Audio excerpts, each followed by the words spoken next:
Les bourgmestres et directeurs généraux des communes hainuyères se sont vus rassembler au gouvernement provincial pour la signature de conventions leur apportant des moyens supplémentaires dédiés au financement des zones de secours.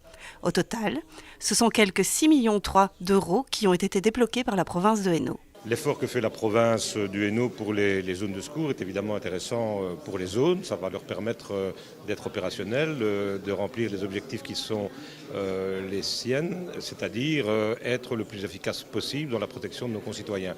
Et donc avoir un partenariat avec la province et les communes du Hainaut, c'est une excellente chose, je trouve. Les dispositions sont telles que les provinces aident les communes dans le cadre de la réforme de la sécurité civile. Et donc, c'est pas moins de 6 300 000 euros qui sont dédicacés aux communes hainuyères aujourd'hui.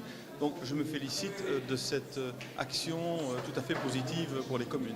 Je suis convaincu que c'est une évolution vers laquelle il faut que les communes aillent. On connaît des intercommunales qui s'occupent d'aménagement du territoire, de développement économique, mais quand on parle de supracommunalité, moi je pense plus précisément à quelques matières ou quelques domaines que 2, 3, 4 communes décident de gérer ensemble. Ça vaut pour les équipements sportifs, ça vaut pour probablement aussi les investissements culturels.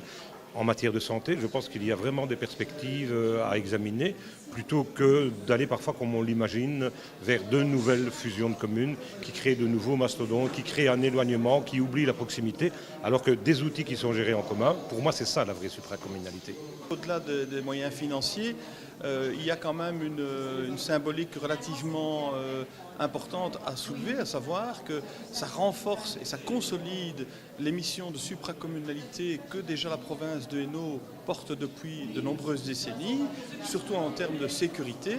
On pourrait même imaginer d'aller au-delà, pourquoi pas, demain d'avoir une mutualisation des services administratifs des 3 zones hainuyères coordonnées par l'institution provinciale.